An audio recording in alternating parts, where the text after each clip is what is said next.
What's that? That looks like a volcano going off. How much is burning over there?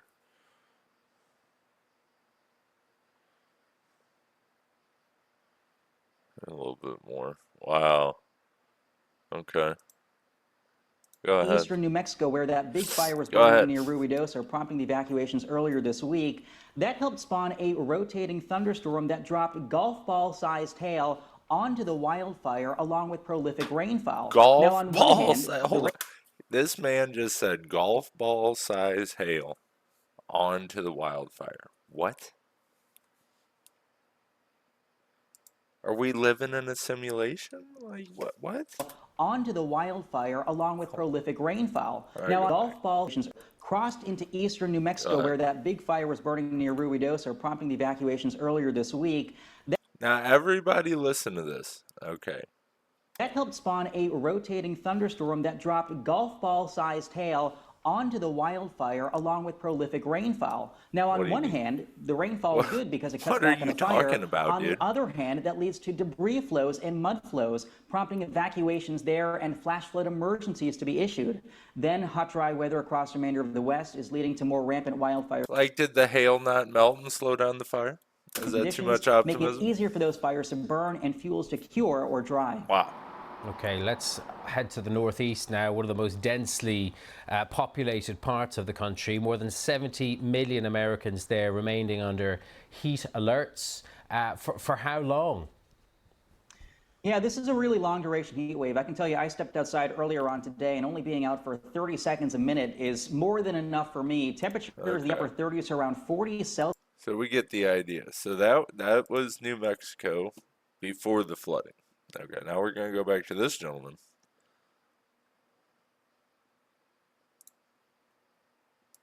Is you actually have a chemical process that happens from the burning of different plants where it creates this glossy layer. So let's go here. New Mexico. Wow. The rushing river, the sounds that you see here. There's at one point there was a house that was being carried downstream. It's stuck on the tree. So that house floated off, got pushed off its foundation, and is now floating down to get wedged into a tree. I don't like. Look at this. There, get my face out of the way. Yeah, let's take a look at that. So let's go here. New Mexico. Wow. The rushing river, the sounds that you see here. There's at one point there was a house that was being carried downstream. So this is the Ruidoso or Rio Ruidoso River, and it's right through the village of Ruidoso. Is that not insane? There it goes. A whole lot. Like, I hope no one is in there. I hope nobody's in there. Ends and twists. There's the house that I'm talking about. Wow. You usually do not see this. We actually, last time we saw this was in Helene. I have to actually stop saying you usually don't see this because you're seeing it so much. And the house is just taking down full-size trees. That's the best we've seen. That right there. That's the best we've seen. That's what my neighborhood looks like. Which I'm glad I don't need anymore. Parts of the village that were much more plagued by others. But what's really crazy here is that the nearest gauge was in Hollywood, New Mexico. How much? The old record in 2008. 12 feet. Okay, so I was in high school in 08. Okay, I'm an old man. Was over 12 feet. Wow. The crest of this river, 20. How much? 28 feet more. Okay, now. I'm sure you're thinking, well, if it hit 12 feet, why didn't they build bigger drains? I'm sure they did. They probably raised their standards to like 14 feet, and then 20 happened. Because once again, you can only overbuild so much. Excuse me. Because that takes taxpayer money, too. You got to think about that. 4 feet. It beat the previous record by 8 feet. So a significant flood event there. And we're not done. What happens when you dump a lot of rain all at once on a city? City the size of Chicago. Let's go up to Chicago, Illinois. It's this area that saw up to... Chicago got hit too? Hold on. 3 to 7 inches of rain. So this just Okay. completely overwhelmed the sewer systems of Chicago. There were some claims that there was 5 inches of rain in about a 90-minute period. Okay, now think about that. 5 inches of rain in 90 minutes. I've had that. Okay. I don't have the clip. It's on my old phone. It might be on my Google Drive. But at my yard, at my old house, and my basement flooded, and it was, I think it was 2.5 inches in an hour, so that's double that.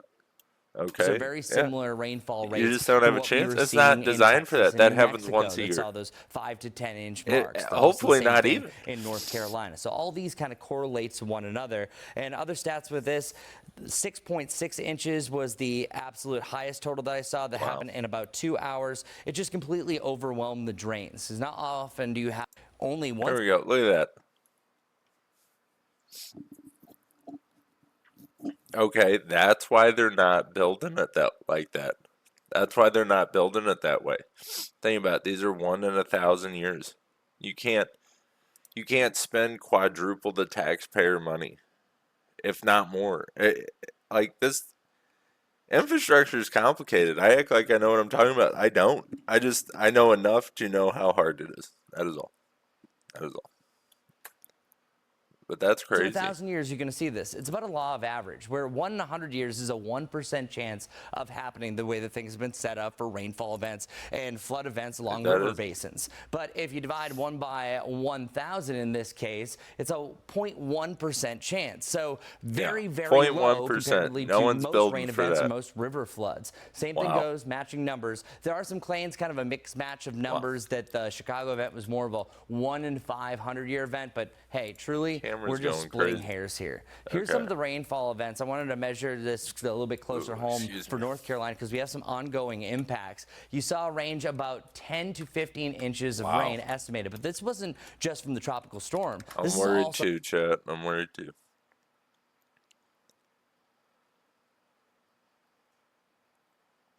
See, I'm in the Midwest. I'm in Missouri. This is crazy.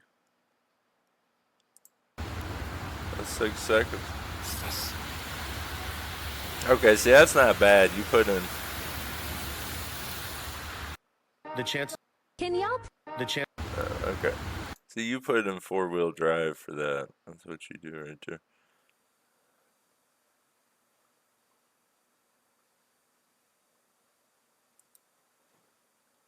That's crazy. Alright, let's check this one out. I don't need an ad. Marie, last night Crenshaw Street here was covered in several inches of water. People actually came outside with rakes and snow shovels to clear away the drains. A lot of that water made it inside several inches of water. People actually came outside with rakes and snow shovels to... Girl? Too blurry. I apologize. Either way. Dude. Think about it. You just lost all the stuff in your house all flooded out. I do the same thing. Clear away the drains, but a lot of that water made it inside several homes, and this morning people were still assessing the damage. Water was rushing down the street. Whoa. Long after the downpour, James Hall still needs rain boots. Yeah. I don't know, but it doesn't look good. The finished basement of his Tri-Taylor row home is soaked. There were about that was a nice basement. Down there. Row home is soaked. Yeah, that's nice. Nice and simple. Have all that ruined like that. It's a shame. There were about 4 or 5 inches of water. No, it was a down nice there. basement. Yeah. All the furniture and appliances were affected. Flooding is still our main concern, but the risk of wind damage and a few tornadoes has unfortunately gone up. A 2 out of 5 risk of severe weather overall. Okay, see, I'm around here. Okay. Luckily. So it just missed me. Because that's closer than it looks, honestly. One disturbance moving out with those downpours. A couple hundred miles, that ain't much. Another one, though, from Iowa and Nebraska, still moving in. And overall, we have this corridor of really high moisture and instability in the atmosphere. National Weather Service has reissued a flood watch from Rockford westward. They may be expanding this later today into our area. That's crazy. What is this now? evening. So here is the hour-by-hour planner. Over the next hour, the heaviest of the stuff moves out over Lake Michigan, but some additional redevelopment of heavy downpours may lead to... That's crazy. Okay, so then I want to do some of the New York stuff. Okay, so here's one of the subways. Say when it rains, it pours. Definitely did that at the 28th Street subway station in Chelsea tonight. See, now what do? All right, you're getting off work. You're tired. You got your briefcase. You got your nice shoes on. Train doors open, and you just hear running water. And you see that? Like, do you get back in? You swim for it? Yeah. Gushing water just added I've never to been the on a miserable subway. commute. Naveen Dhaliwal joins us now live from the Upper West Side, where subway riders are still facing delays. Naveen. Yeah, Christine, it has been a mess for subway riders throughout the evening because of that excessive water and many train lines delayed, including the 2 and 3 here at the 96th Street station. Just showed Christine. This is the 28th Street station. This is the one That's line crazy. in Chelsea. You know that ticket reader ain't working. Just hop the gate. Through the platform. That is you don't have not to a pay fire for this hydrant. ride. That is water just overcoming the platform. It was taken. See that? Where are you pushing it to? It's just gonna come back in, right? How does that work? That's like the one I seen years ago. Guy's yard's flooded. He's taking a bucket and throwing it over the fence. But it's a chain link fence. You know what I mean? Where's it By going? a commuter who shot it from a train near the turnstiles. The water overwhelmed the subway drainage system this evening, turning platforms into rivers. Now, crews were seen cleaning up the mess once that That's water poo-poo subsided. water, by the way, the MTA dog. says several subway stations. That's poo-poo water most of the time. It gets in the sewer system and backs those up too. A lot of times that's poo water. I wouldn't be running around that. Experienced flooding, and that led to delays, including on the A, B, C, D, R, and F lines that were all impacted. Over at the 34th Street station at Penn Station, one of the busiest in the city, also saw water pooled on platforms as riders carefully maneuvered through it. Yeah, that's crazy. Carefully maneuver through the poo water.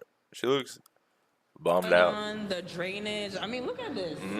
God forbid if someone slips and falls in this, you'd have to amputate your whole skin. It's horrible. Whenever it rains, it's bad. She knows. She knows it's poo-poo water. There you go. That's what I'm saying. She knows. People just want to go home. Yeah. These are not the conditions that New Yorkers deserve to be traveling in. No one deserves that. That's crazy. Yeah, that's crazy. There's some drone footage. Okay.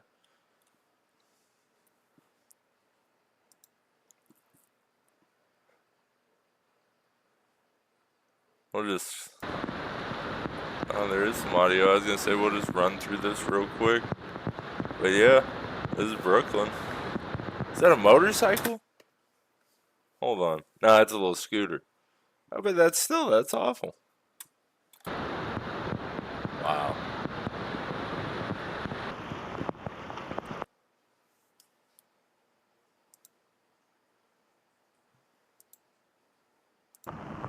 Are they trying to unplug the drain?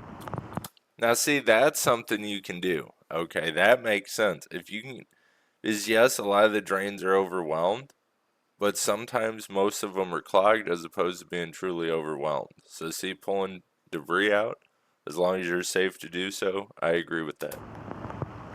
Yep. That seems gross. It's gross, but, at least it's just leaves and not diapers, That we know of. That we know of. I do see a pacifier in there, but... That's crazy. Where's the baby? Water, I think. You find a pacifier. Look, see, she's saying about it right now. She's like, well, if I found a pacifier, where's the baby? Well, kind of, yeah.